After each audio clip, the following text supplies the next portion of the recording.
नमस्कार, 8 बजे के समाचार में आपका स्वागत है। मैं हूं दीप्ति शाही सिंह और समाचारों में सबसे पहले नजर डालते हैं आज की हेडलाइंस पर।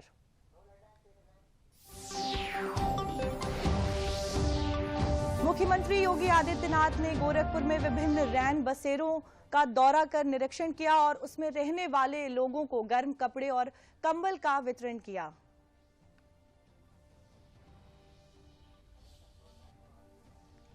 प्रयागराज में इलाहाबाद विश्वविद्यालय में छात्रों और विश्वविद्यालय के गार्डों के बीच हुआ जमकर बवाल।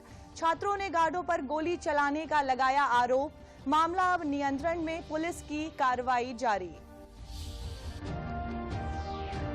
तवांग के मसले पर राज्यसभा में सरकार से चर्चा की मांग को लेकर विपक्ष ने किया हंगामा और मांग न माने जाने पर सदन ने किया वॉकआउट। सभापति ने कहा उनकी मांग को नियमों के अनुरूप नहीं है। बांग्लादेश के 55वें बैच के 39 प्रशिक्षु सिविल सेवा अधिकारी प्रदेश के दौरे पर हैं। कल मेरठ में प्रशासनिक क्षमता निर्माण एवं प्रशिक्षण कार्यक्रम का आयोजन किया गया, जिसमें पुलिसिंग कानून व्यवस्था के बारे में जानकारी दी गई।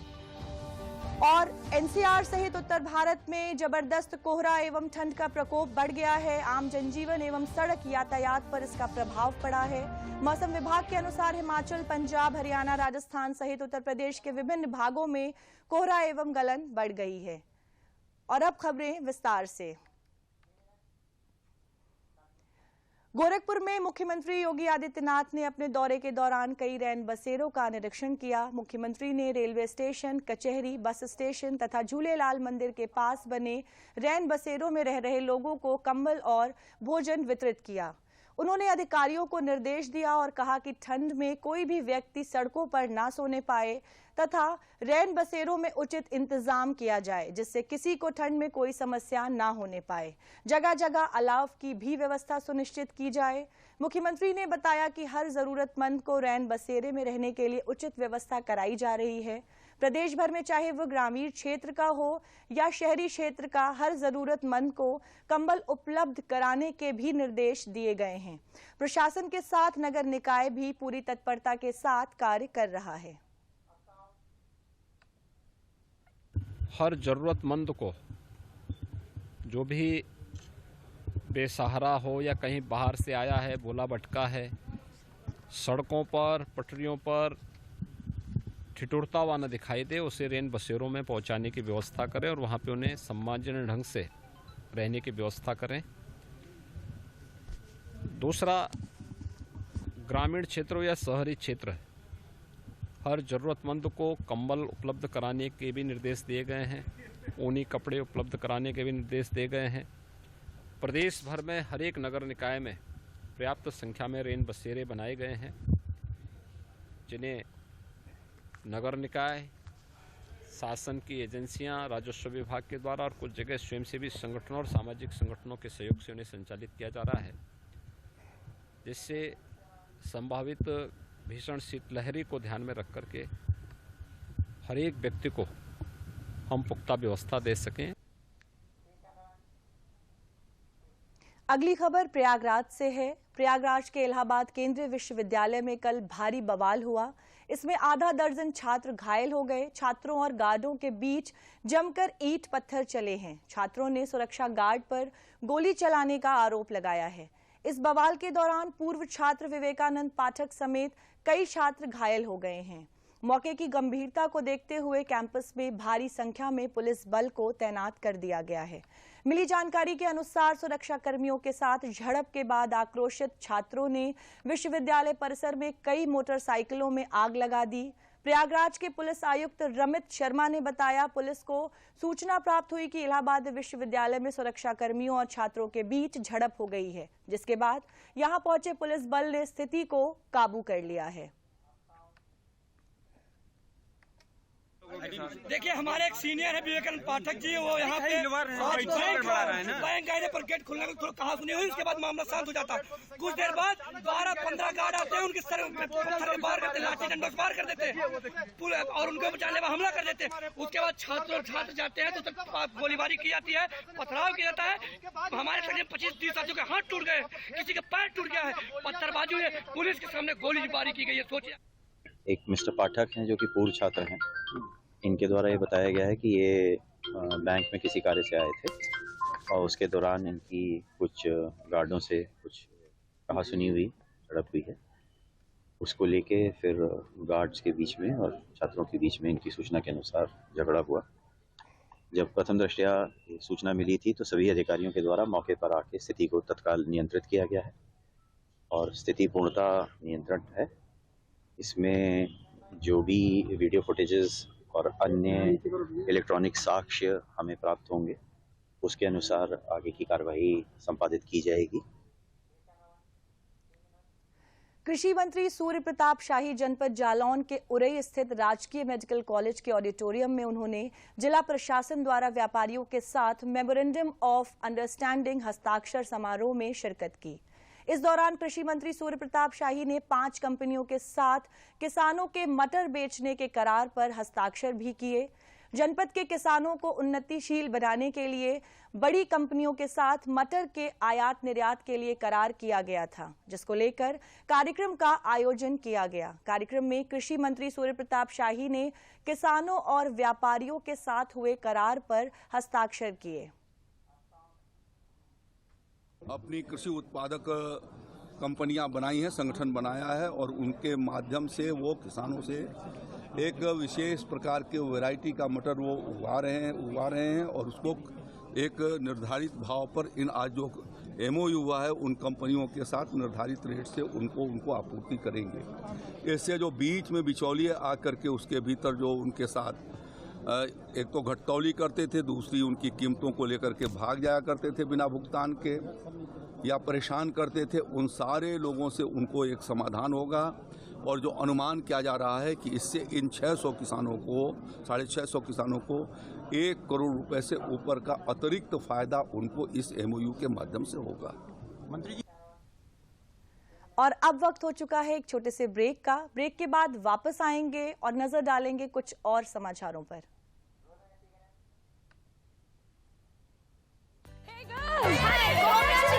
आज तो पार्टी चाहिए। पहले चैंपियन के साथ सेल्फी लेंगे। आइडिया, यही करते हैं पार्टी। Pizza party. ये चल अपना कार्ड और पिन दे। मेरे कार्ड की डिटेल्स मैं खुद ही डालूंगी। RBI कहता है अपना पिन, OTP, CVV या इंटरनेट बैंकिंग पासवर्ड किसी के साथ शेयर ना करें। ऑनलाइन बैंकिंग सिर्फ अपने कंप्यूटर, मोबाइल और सिक्योर नेटवर्क से करें। बाय गर्ल्स, कहाँ जा रही है? सुना नहीं, नो शेयरिंग। RBI कहता है जानकार बनिए, सतर्क रहिए। ब्रेक के बाद समाचार में आपका स्वागत है। सोमवार को राज्यसभा में चीन के मुद्दे पर विपक्ष ने वॉकआउट किया। राज्यसभा में नेता प्रतिपक्ष मल्लिकार्जुन खड़गे ने नियम 267 के तहत सदन की कार्यवाही स्थगित कर चर्चा कराने की मांग की, जिस पर सभापति ने कहा कि सदस्य नियमों के अनुरूप चर्चा की मांग नहीं कर रहे हैं और उनके द्वारा दिए गए नोटिस में नियमों की अनदेखी की गई है। राज्यसभा में शून्यकाल के दौरान चीन के मुद्दे पर नियम 267 के तहत कार्य स्थगन प्रस्ताव के मुद्दे पर विपक्ष के हंगामे पर सरकार ने तीखा हमला किया।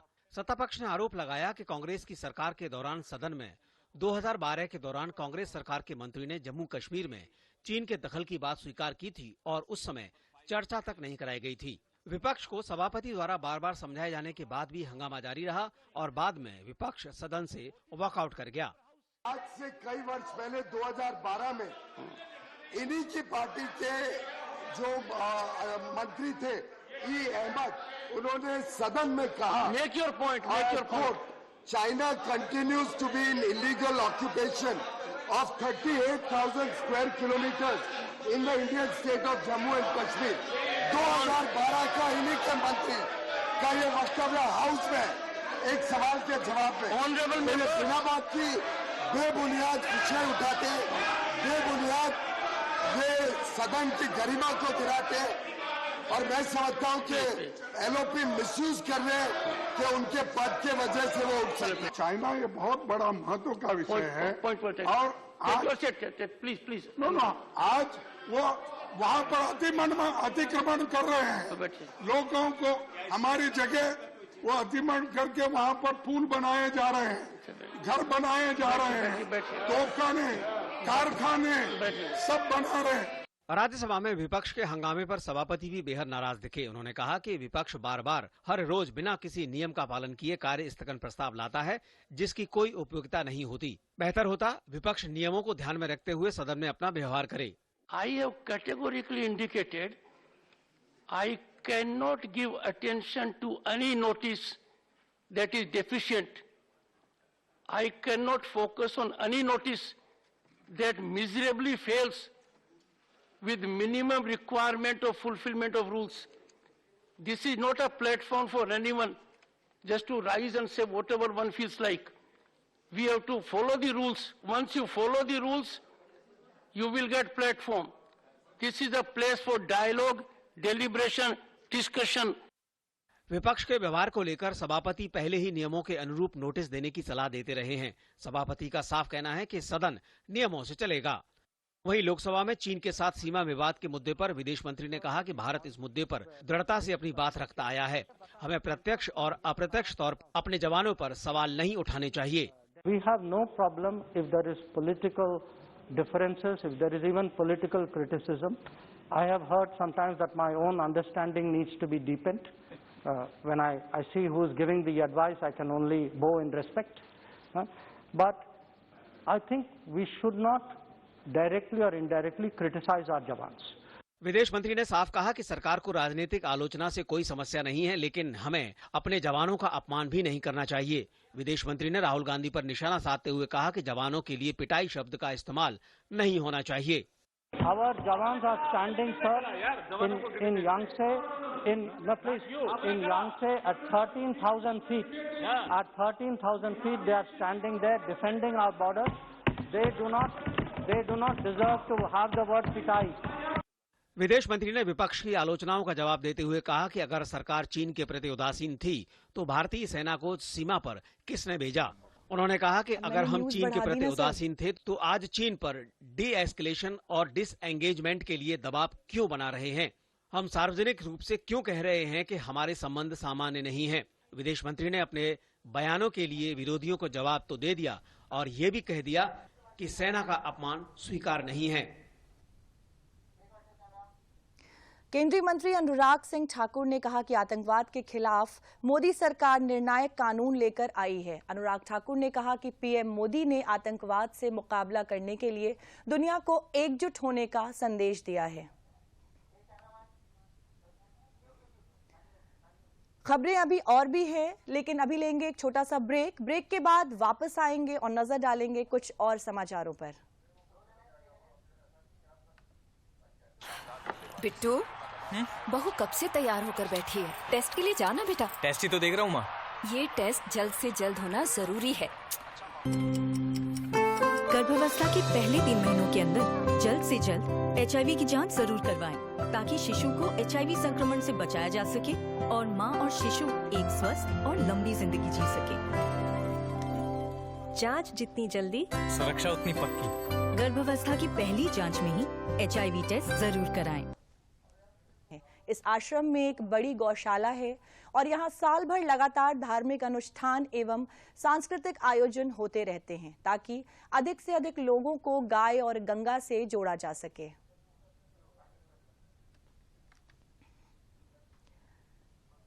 जनपद उन्नाव के भगवंत नगर के बिहार पाटन में कई दशकों से तकिया का मेला लगता है। यह एक ऐसा मेला है जहां हिंदू मुस्लिम भाईचारा साफ साफ नजर आता है।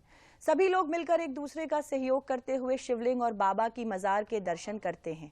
मेले के उद्घाटन के दौरान भाजपा विधायक ने कहा कि ये मेला हमारी हिंदू मुस्लिम संस्कृति भाईचारे का प्रतीक है।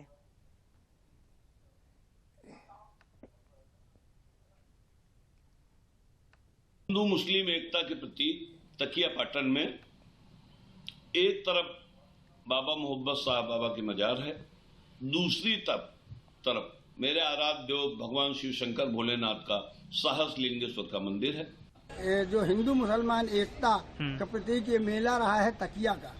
यहाँ हम तकरीबन 32 साल से बराबर कव्वाली का प्रोग्राम करते हैं। चादर कैंप से उठती है, उठने के बाद गाते हुए हम लोग मजार शरीफ पे जाते हैं, वहाँ चादर पोशी होती है, वहाँ कव्वाली गाते हैं और उसके बाद शास्त्र लिंगेश्वर बाबा की मंदिर है, वहाँ जाकर के भजन गाते।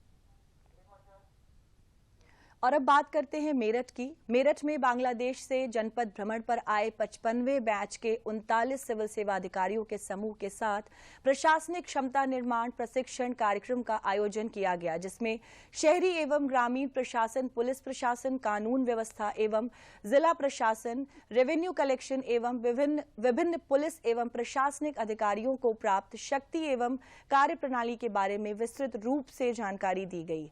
एक दिवसीय प्रशासनिक क्षमता प्रशिक्षण कार्यक्रम में शहरी प्रशासनिक व्यवस्था एवं नियुक्त अधिकारियों की जिम्मेदारी एवं कार्यप्रणाली के बारे में बताया गया। भारत सरकार द्वारा शुरू किए गए स्मार्ट सिटी प्रोग्राम को विस्तृत रूप से बताया गया। Solid waste management, ICCC, ITMS जैसे विभिन्न बिंदुओं पर विस्तृत रूप से जानकारी दी गई।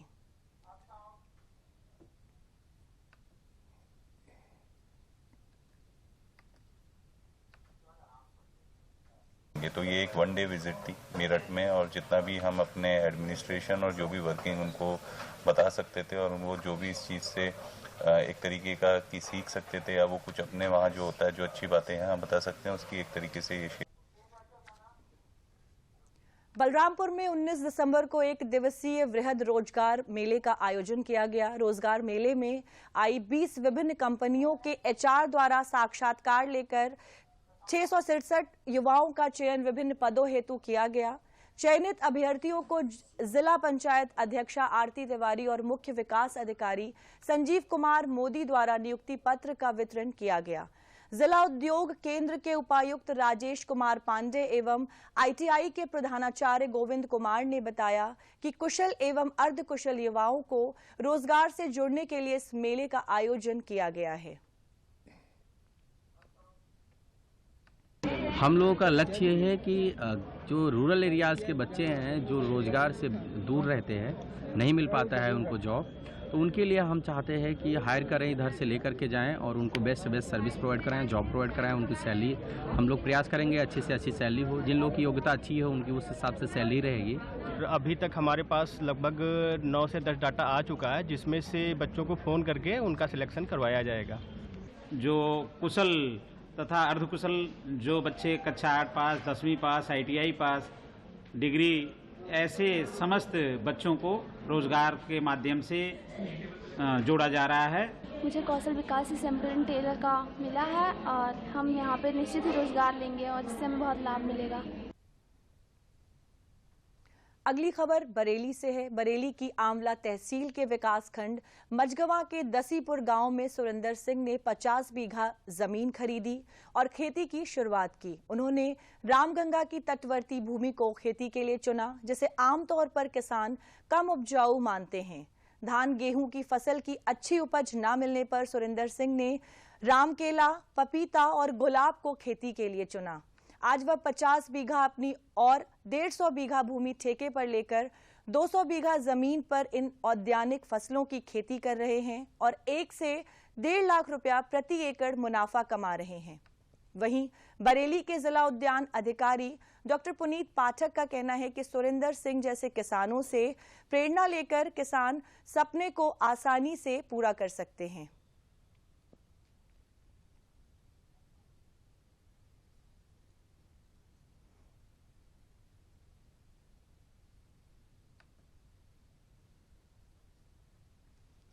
पहले धान गेहूँ की खेती करते थे, उसमें कुछ ना बचते हुए पपीता और केले की खेती की तरफ टर्न लिया।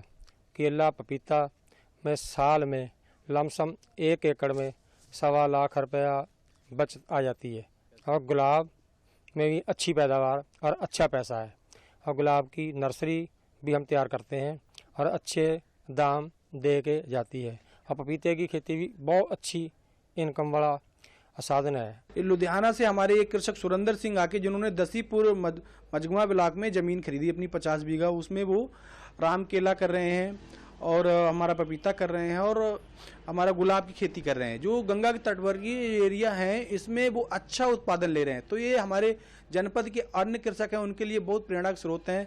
मैं हमारे जनपद के कृषकों से अपील करता हूं कि हमारी जो सरकार की योजनाएं चल रही हैं, एकीकृत बागवानी विकास मिशन, प्रधानमंत्री कृषि सिंचाई योजना, इन योजनाओं का लाभ लेके वो और अच्छा उत्पादन ले सकते हैं, जिससे हमारे किसान अपनी आमदनी को दुगना निश्चित रूप से केंद्रीय खेल मंत्री अनुराग सिंह ठाकुर ने T20 विश्व कप का खिताब जीतने वाली भारतीय ब्लाइंड क्रिकेट टीम के सदस्यों के साथ मुलाकात कर उन्हें सम्मानित किया। भारत की ब्लाइंड क्रिकेट टीम ने हाल ही में बांग्लादेश को हराकर T20 विश्व कप का खिताब अपने नाम किया था। भारत का ये लगातार तीसरा blind T20 cricket world cup खिताब है।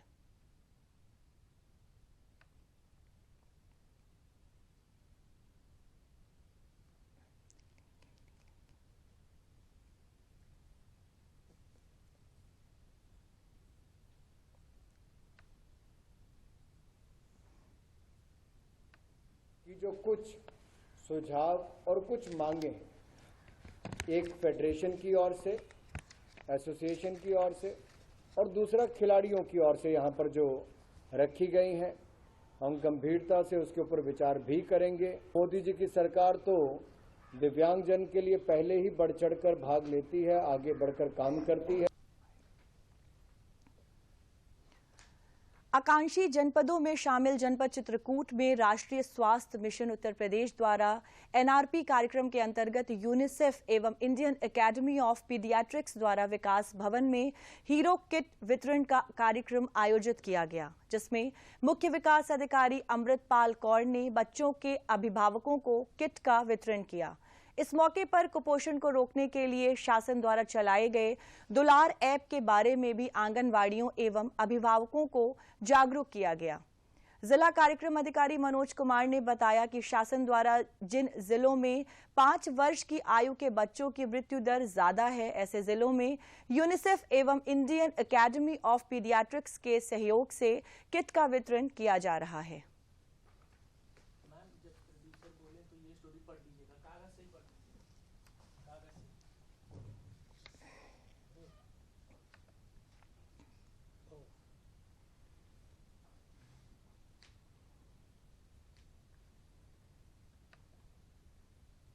किट मिला हुआ है इनको, काफ़ी सामान है उसमें और काफ़ी हमको जानकारी भी मिली है। हमारी लाभार्थी स्वयं यहाँ बैठी हैं और साफ सफाई का ध्यान दें, टीकाकरण के बारे में, हमारे स्वास्थ्य संबंधी कैसे क्या करना है इसके बारे में, प्रेग्नेंट जो महिला है इसके बारे में काफ़ी जानकारी मिली है हमको यहाँ पे। ये जब बच्चा पैदा होता है तो शुरुआत में माँ को अधिकतर ध्यान रखना चाहिए और कभी भी कोई भी कमजोरी से बच्चों को साफ सफाई में और खान पीन से सबसे ज़्यादा ध्यान रखना, खून में और दूध में, पोषण में सबसे पहले तो माँ का ध्यान अधिकतर अपनों को रखना चाहिए। इस किट में हाइजीन से संबंधित, कुपोषण को दूर करने से संबंधित जो है, जो दैनिक यूज की चीज़ें हैं जैसे नेल कटर वगैरह हुआ, हैंड वॉश हुआ, ये सब दिया गया है।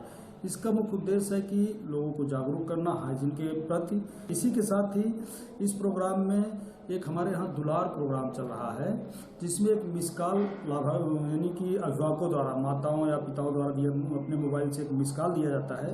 उस मिस कॉल देने के बाद जो है वहाँ से वापस कॉल आती है प्रक्रिया के तहत। इसमें जो है माँ अपने बच्चे के विषय में जो भी जानकारी, चाहे जो भी क्वेश्चन हो, जो भी शंका हो, उसके हाइजीन से, कुपोषण से, बीमारी से आदि आदि, उसके संबंध में वो उनसे क्वेश्चन पूछ सकती है और फिर निःशुल्क को जो है बताया जाए।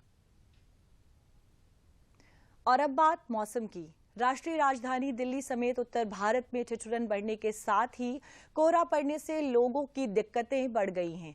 दिल्ली एनसीआर में घना कोहरा छाया रहा। हर जगह कोहरे की वजह से आम जनजीवन, खास तौर पर सड़क यातायात प्रभावित रहा। मौसम विभाग के मुताबिक अगले कुछ दिनों में कई राज्यों में शीतलहर की स्थिति देखी जा सकती है। शीतलहर के चलते उत्तर भारत के राज्यों में 3 से 4 डिग्री तक के तापमान में गिरावट नजर आने की संभावना है।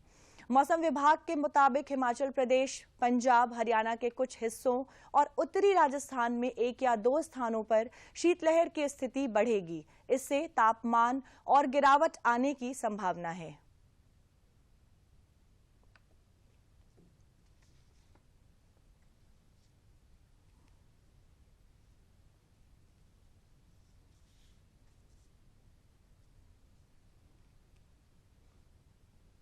केंद्रीय मंत्री अनुराग सिंह ठाकुर ने कहा है कि आतंकवाद के खिलाफ मोदी सरकार निर्णायक कानून लेकर आई है। अनुराग ठाकुर ने कहा कि पीएम मोदी ने आतंकवाद से मुकाबला करने के लिए दुनिया को एकजुट होने का संदेश दिया है। केंद्र की नरेंद्र मोदी सरकार की नीति आतंकवाद के खिलाफ जीरो टॉलरेंस पर केंद्रित है।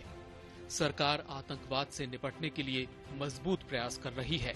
जहां एक ओर सरकार ने यूएपीए को मजबूत करने के लिए कानूनी मोर्चे पर काम किया है, वहीं प्रवर्तन स्तर पर भी विभिन्न कदम उठाए गए हैं।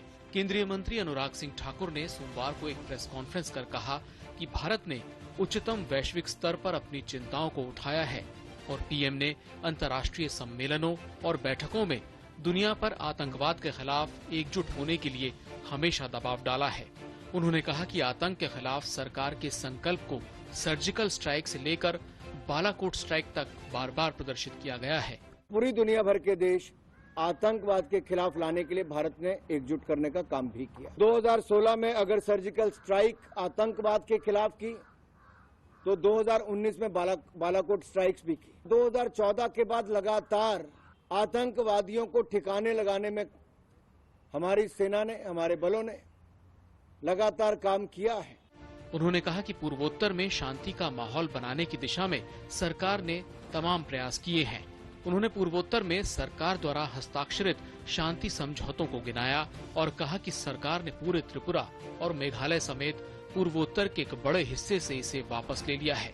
जो armed forces special protection act में रोल बैक करने की बात की जाती थी, उसमें भी बहुत बड़े कदम उठाए गए। नॉर्थ ईस्ट के बड़े हिस्से से अफ्स्पा को हटाया गया है, त्रिपुरा और मेघालय से पूर्णतः हटाया गया। अरुणाचल में केवल 3 जिलों में बचा है और असम को भी 60% से अधिक अफ्स्पा मुक्त कर दिया गया है। वहीं वित्त राज्य मंत्री भागवत किशन राव कराड़ ने प्रेस वार्ता कर कहा कि 2014 के बाद मोदी सरकार ने आतंकवाद पर सख्त रवैया अख्तियार किया है। आतंकवाद के खिलाफ ये मोदी सरकार की ही नीतियों का नतीजा है कि उसके ऊपर लगाम लगी है। ये एंटी टेररिज्म या काउंटर टेररिज्म एक्टिविटी जो है यह है, उसी में पर्टिकुलरली कानून के माध्यम से हो या सरकार के माध्यम से अलग अलग ऑपरेशंस हो या अंतर्राष्ट्रीय नीति के माध्यम से हो या कुछ आतंकवादी की सोच पर भारतीय एकता की सोच के माध्यम से हो, ये 4 माध्यम के तरफ से भारत सरकार ने काम किया है। सरकार का कहना है कि विश्व में भारत द्वारा किए गए इन प्रयासों से भारत को अब एक ऐसे देश के रूप में देखा जा रहा है जो संकट के समय अन्य देशों को भी सभी प्रकार की सहायता प्रदान करने के लिए तत्पर रहता है और आतंकवाद के खिलाफ मजबूती से कार्य करता है, जबकि एक पड़ोसी देश को केवल आतंकवाद को शरण देने वाले और हिंसा को बढ़ावा देने वाले देश के रूप में ही देखा जाता है। और समाचारों के अंत में मुख्य समाचार एक बार फिर। मुख्यमंत्री योगी आदित्यनाथ ने गोरखपुर में विभिन्न रैन बसेरों का दौरा कर निरीक्षण किया और उसमें रहने वाले लोगों को गर्म कपड़े और कंबल का वितरण किया।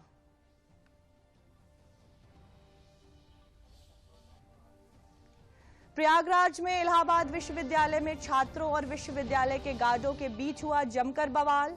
छात्रों ने गार्डों पर गोली चलाने का लगाया आरोप। मामला अब नियंत्रण में, पुलिस की कार्रवाई जारी।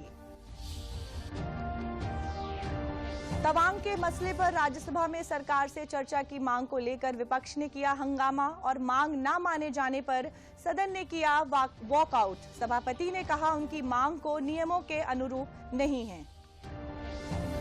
बांग्लादेश के 55वें बैच के 39 प्रशिक्षु सिविल सेवा अधिकारी प्रदेश के दौरे पर हैं।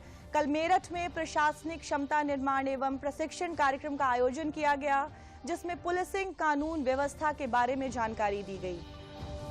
और एनसीआर सहित उत्तर भारत में जबरदस्त कोहरा एवं ठंड का प्रकोप बढ़ गया है। आम जनजीवन एवं सड़क यातायात पर इसका प्रभाव पड़ा है। मौसम विभाग के अनुसार हिमाचल, पंजाब, हरियाणा, राजस्थान सहित उत्तर प्रदेश के